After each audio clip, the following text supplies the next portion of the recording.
Hello बच्चों, welcome to our YouTube channel maths वैथ्स। एक बार फिर से आप सबका स्वागत है आपके अपने यूट्यूब चैनल मैथ्स वैथ्स में, जहां हम अपने प्रीवियस लेक्चर में बात कर रहे थे क्लास 9th के चैप्टर नंबर 2 साइंस में is matter around us pure, जिसे हिंदी में कहते हैं क्या हमारे आसपास के पदार्थ शुद्ध हैं।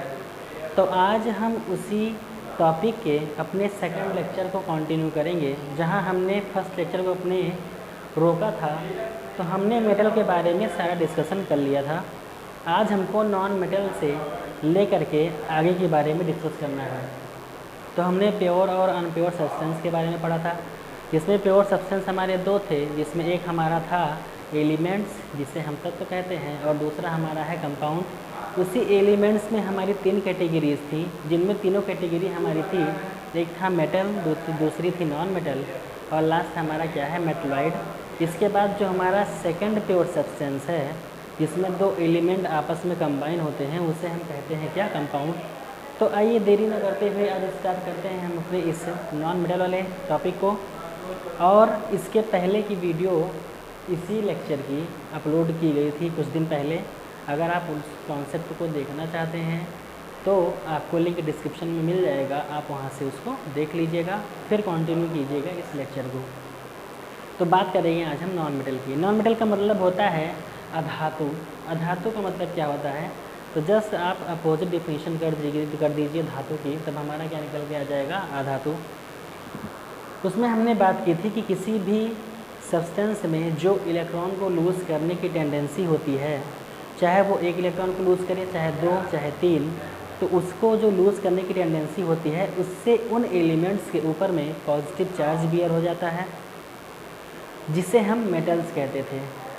और सारी की सारी मेटल्स जो होती हैं हमारी, वो डक्टाइल होती हैं, मेलिएबल होती हैं, मतलब आप हैमरिंग करके उनको कभी भी किसी भी शेप में चेंज कर सकते हो, या उनको आप वायर के फॉर्म में कर सकते हो।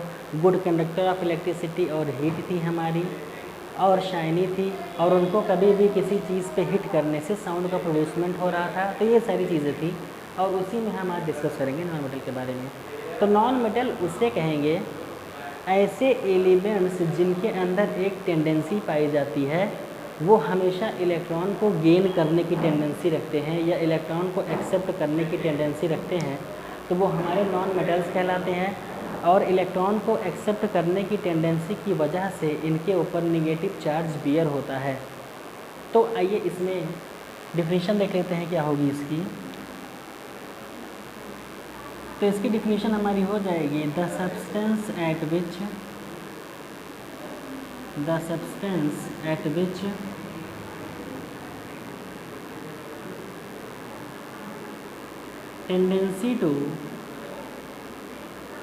Tendency to gain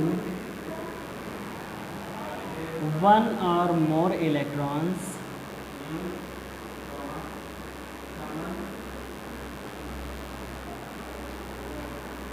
and bearing negative charge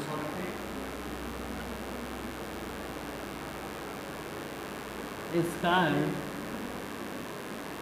non-metals।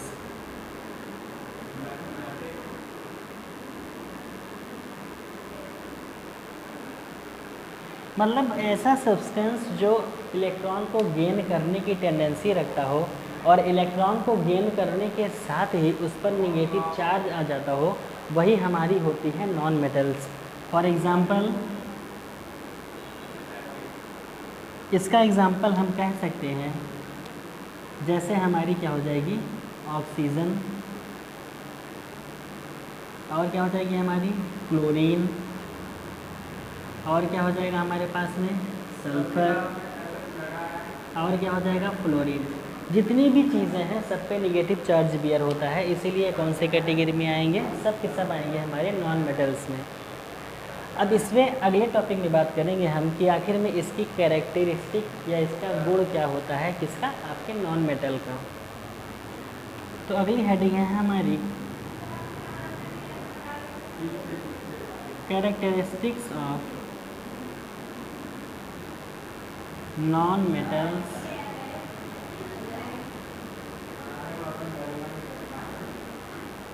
तो इसके कैरेक्टर के बारे में बात करेंगे। जब नॉन मेटल्स के क्या क्या कैरेक्टर होते हैं, तो आपके जो नॉन मेटल के कैरेक्टर आएंगे, पहली बात तो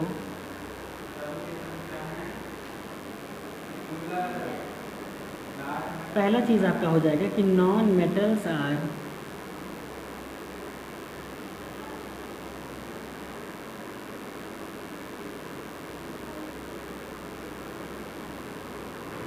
रफली in nature,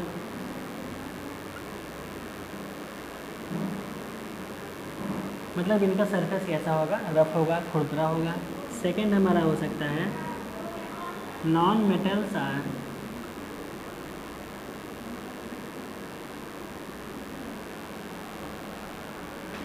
bad conductor of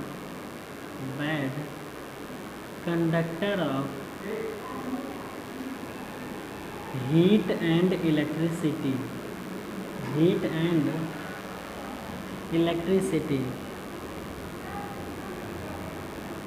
मतलब जो हमारी नॉन मेटल्स होती हैं वो करंट के फ्लो के कारण, या हम कह सकते हैं कि हीट की वो बैड कंडक्टर मानी जाती है। इनमें कभी ना हीट प्रोड्यूस होगी या पास होगी, और ना ही कभी उसमें इलेक्ट्रिसिटी जो होगी आपकी वो पास होगी या फ्लो करेगी। थर्ड आपका हो सकता है कि non metals are not malleable. तीसरा क्या होगा हमारा, नॉन मेटल्स आर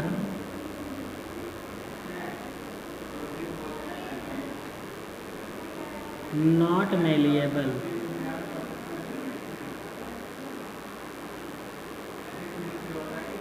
अगला हमारा हो जाएगा, कितनी प्रॉपर्टीज़ हुई, 3 आपकी। कैसा हो जाएगा, हाँ इसमें आप कह सकते हो इन्हीं सबको लेकर के कि non metals are electronegative in nature, electronegative in nature.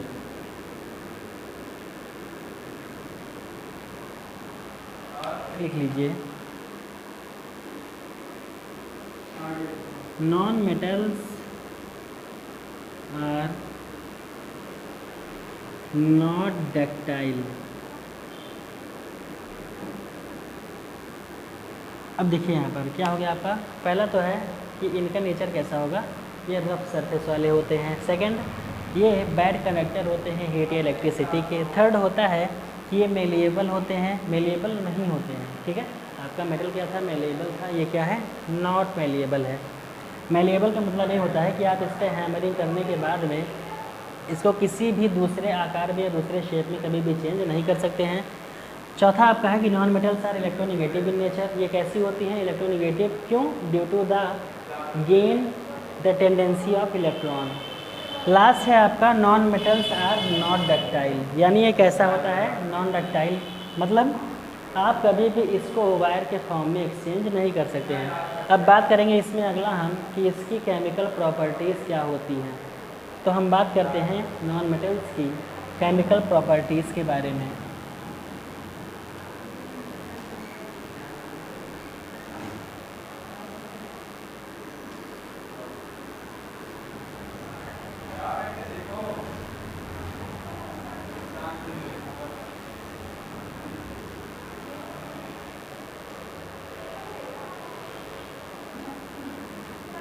तो इसकी केमिकल प्रॉपर्टी क्या हो जाएगी, chemical properties of non metals.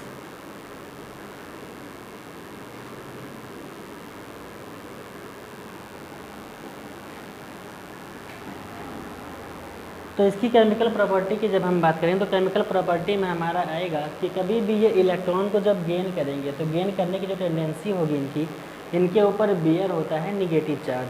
कैसे, जैसे मान लीजिए हमारे पास एग्जांपल मिले रहे हैं, ऑक्सीजन है, फ्लोरीन है हमारा, या सल्फ़र है, इन सब के ऊपर हमेशा निगेटिव चार्ज बियर होता है। क्यों, क्योंकि ये इलेक्ट्रॉन को गेन करने की टेंडेंसी रखते हैं। कैसे, इसमें अगर इलेक्ट्रॉन को हम ऐड करेंगे तो ऑक्सीजन के आउटर मोस्ट में हमेशा 6 इलेक्ट्रॉन्स होते हैं और ये अपना ऑक्टेट कंप्लीट करने के लिए 2 इलेक्ट्रॉन की नीड रखता है, जिससे ये किसी दूसरे एलिमेंट से जो इलेक्ट्रोपॉजिटिव होंगे उनसे 2 इलेक्ट्रॉन की क्या करेगा, ये एक्सेप्ट कर लेता है, जिसकी वजह से इसके ऊपर 2 नेगेटिव चार्ज आ जाते हैं।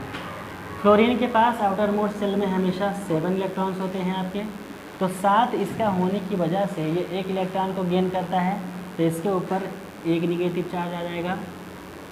सल्फ़र में 2 इलेक्ट्रॉन की नीड होती है ऑक्टेट पूरा करने के लिए, तो इस पर हमारे 2 नेगेटिव चार्ज आ जाएंगे। तो ये सारी आपकी प्रॉपर्टीज़ थी chemical property of non metals. तो ये हमारा प्योर सब्सटेंस का जो पहला पार्ट था एलिमेंट, उसके अंदर जो हमारी 3 कैटेगरी थी मेटल, नॉन मेटल और मेटलवाइड की, तो उनमें से 2 कंप्लीट हुआ है और लास्ट आपका इसमें है मेटलवाइड, जिसे हम क्या बोलते हैं, उपधातु।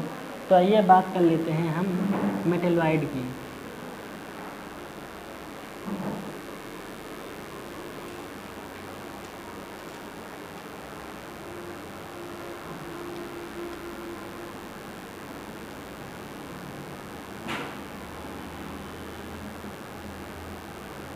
तो हमारा अगला टॉपिक आता है मेटलॉइड, जिसे हम लोग कहते हैं हिंदी में उपधातु।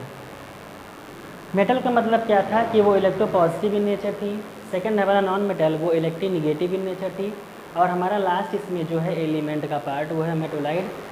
ये आपकी एक ऐसा सब्सटेंस माना जाता है, एक ऐसा पदार्थ होता है जिसमें क्या होता है कि इनमें धातु और अधातु, मतलब मेटल्स और नॉन मेटल्स दोनों के कैरेक्टर क्या होते हैं, पाए जाते हैं। तो वही हमारी क्या होती है, मेटलॉइड्स। और आपके पीरियोडिक टेबल में नॉन मेटल सबसे थोड़ा सा मात्रा में कम पाई जाती हैं, सबसे ज़्यादा पाई जाती है आपकी मेटल्स, और लास्ट में जो सबसे कम पाई जाने की प्रायोरिटी होती है वो हमारी क्या है, मेटलॉइड होती है। तो हमारी मेटलॉइड को हम कह सकते हैं the substance at which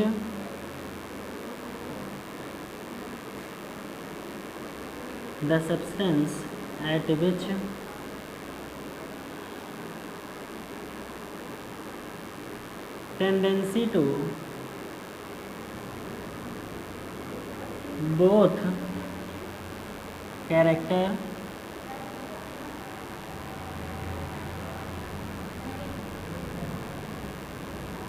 as well as metal and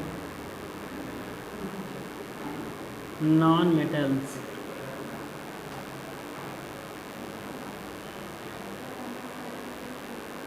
is called as metalloids।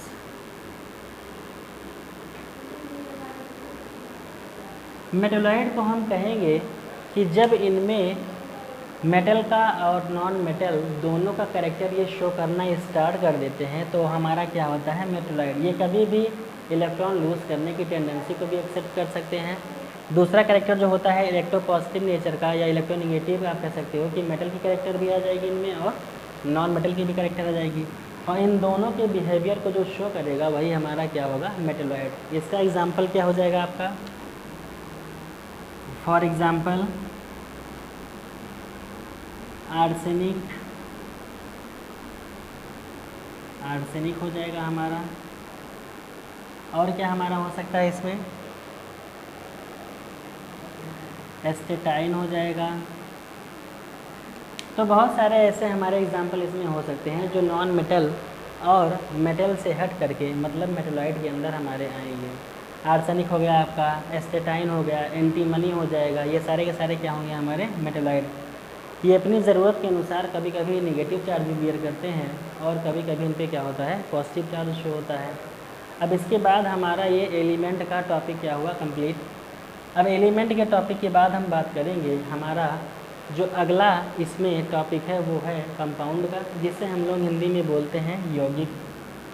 तो बात करेंगे हम लोग कंपाउंड के बारे में।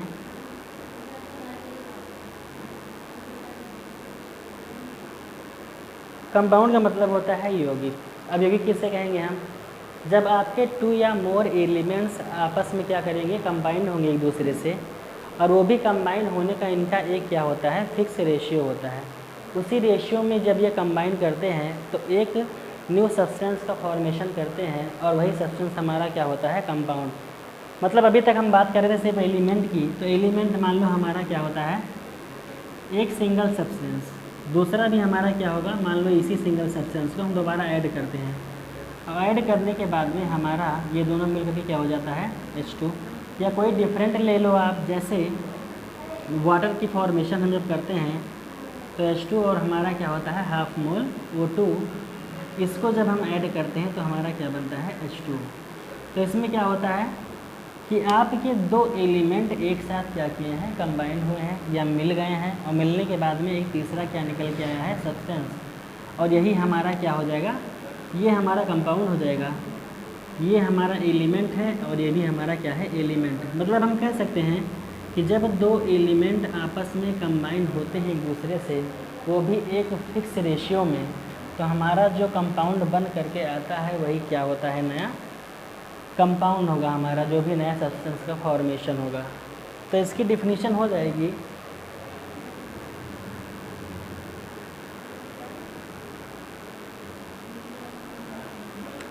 when two or more substance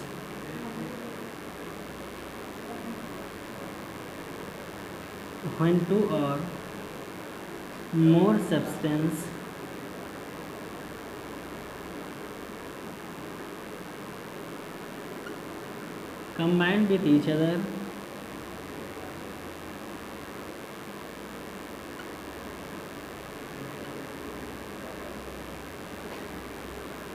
at a fixed ratio,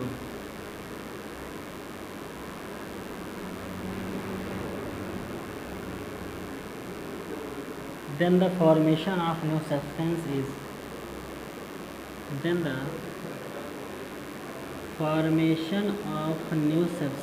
is called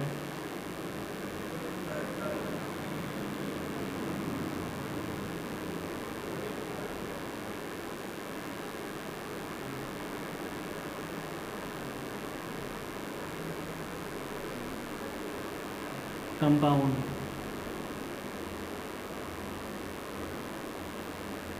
मतलब जैसे ही हमारे दो एलिमेंट आपस में रिएक्ट करेंगे और उनका रेशियो कैसा होना चाहिए, फिक्स। अगर रेशियो भी फिक्स नहीं होगा आपका तो वो हमारा अनप्योर की कैटेगरी में चला जाएगा। लेकिन हम लोग इस तरीके की चीज़ की कर रहे हैं, प्योर सब्सटेंस की, तो हमको हर एक चीज़ क्या लेना है, फिक्स रेशियो में, यानी एक निश्चित अनुपात में हमको मिलाना है दो तत्वों को आपस में, और उसके बाद जो हमारा नया पदार्थ बन करके आएगा वही हमारा क्या हो जाएगा, कंपाउंड। फॉर एग्ज़ाम्पल आप कह सकते हो फॉर्मेशन ऑफ वाटर, क्या हो जाएगा, फॉर्मेशन ऑफ वाटर।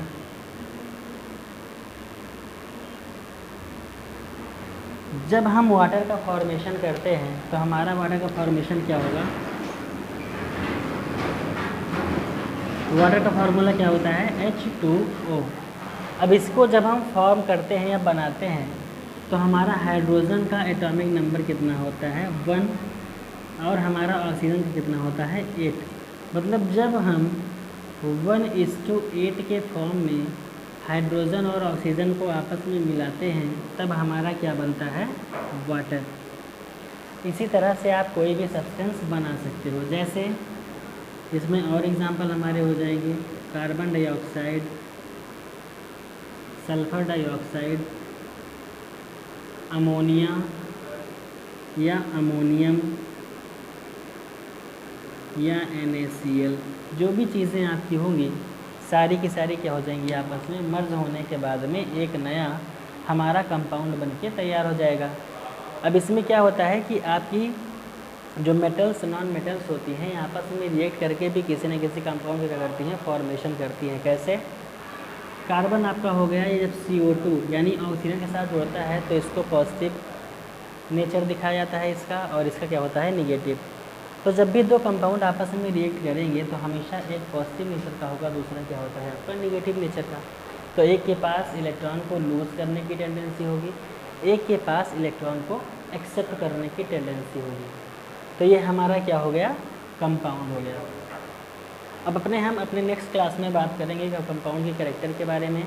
उसके बाद हमारे जो अगला टॉपिक है, ये सारा का सारा क्या हो गया हमारा, प्योर सब्सटेंस। इसके बाद जो हमारा अगला टॉपिक होगा अनप्योर सब्सटेंस का, जिसमें हम पढ़ेंगे मिक्सचर, जिसमें होमोजीनियस, हेट्रोजीनियस, और उसके बाद बात करेंगे सोल्यूशन की। तो सोल्यूशन के टाइप्स कितने होते हैं, कितनी कैटेगरी में उनको डिवाइड किया गया है, इन सारे लेक्चर की हम क्या करेंगे, बात करेंगे। और ये आपके इस चैप्टर का सेकंड लेक्चर था। इसके पहले की वीडियो आपको प्रोवाइड की गई है जो हमारा फर्स्ट लेक्चर था, उसमें हम प्योर और अनप्योर सब्सटेंस के बारे में बताए हैं आपको, और उसमें से आपका क्या था, एक मेटल्स के बारे में बताया गया है और एलिमेंट किसे कहते हैं उसके बारे में बताया गया है। तो यहाँ तक का टॉपिक सिर्फ आज यहीं हमारा रहेगा और यहीं तक रखेंगे इसको। अगर आप चैनल पर पहली बार आए हैं तो चैनल को सब्सक्राइब कीजिएगा, लाइक कीजिएगा और वीडियो को ज़्यादा से ज़्यादा शेयर कीजिएगा। मिलते हैं आपसे अपने हम अगली क्लास में, तब तक के लिए अच्छे से पढ़ते रहिए। Thank you so much. बंद कर दे भैया।